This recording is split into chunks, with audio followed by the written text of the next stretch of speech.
Hello and welcome to this 32nd Sunday in Ordinary Time. During this month of November, we continue to remember those who have gone before us. It is the month of the eschatological times, the month of the end times. So last week we thought about our departed brothers and sisters, our dear saints, and we prayed for them. This week there is another theme that ties into this end time theme. I am reminded though of a certain Sister Rita. Once upon a time, in a land far, far away from here, in Zambia, Africa, there came a Sister Rita from Ireland into our small little village in Zambia. She taught us many things. One of the things she taught us was songs, and she taught liturgy and catechesis through singing. I'm not the greatest of singers, but I remember this song from Sister Rita, which kind of ties into today's gospel passage. Some of you might know it. Give me oil in my heart, keep it burning. Give me oil in my heart, I pray. Give me oil in my heart, keep it burning. Keep it burning till the end of days. Sing Hosanna, sing Hosanna, sing Hosanna, sing Hosanna to the King of Kings. We loved that song.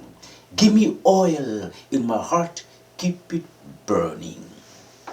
What is the oil of the heart? According to Sister Rita, she encouraged us to keep laughter as the oil that keeps the heart burning. Make sure we do not run out of laughter. We can grow that into many other things.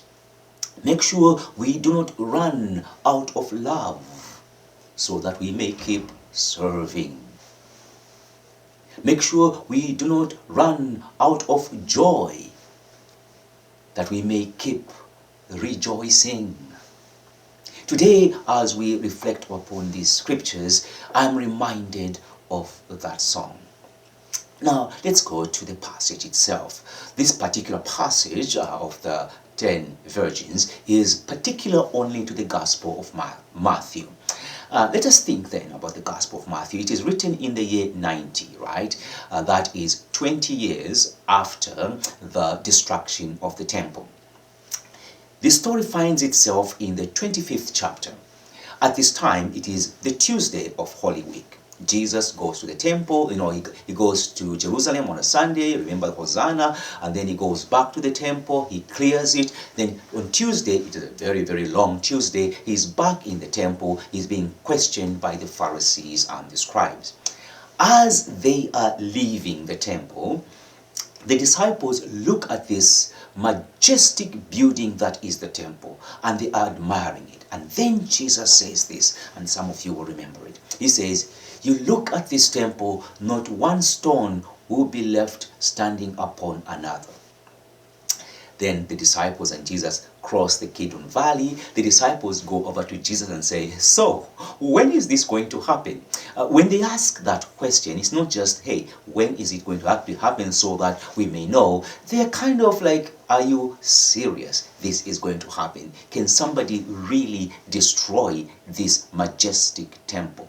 It was unforeseen, unimaginable that the temple would be destroyed because it was so steady, so majestic. 20 years later, it happens. And as Matthew is writing this gospel passage, this destruction of the temple is very present in the audience or in the church of Matthew. The church of Matthew also has something also at play at the back of their minds, which is not so much at play at the back of our minds. Because with the destruction of the temple, it meant the coming of the Lord is near. So what are the teachings that we can draw? The first one is this for me. Has the world as you know it ever ended?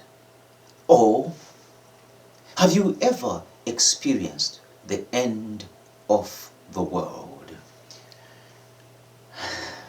When we ask that question, sometimes our heads get stuck in the clouds and we think about the end of the world. We are thinking about the rapture. I remember back in the year 2000, it was predicted by some that the world was ending. The only problem was that the Ethiopian calendar is 4 years behind us. So the Ethiopians used to joke with us and say, well, it's 2000 for you guys. We still have 4 more years. But the world, your world, that is so stable, that is so structured, that is so powerful, will come to an end. Saint Benedict, I think, is the one who said this about his monks and encouraged his monks to always put the end before their eyes, because the end helps us structure our lives. I remember the first time the world as I knew it ended. I never thought it would end, but it did, with the death of my father. All of a sudden, things changed.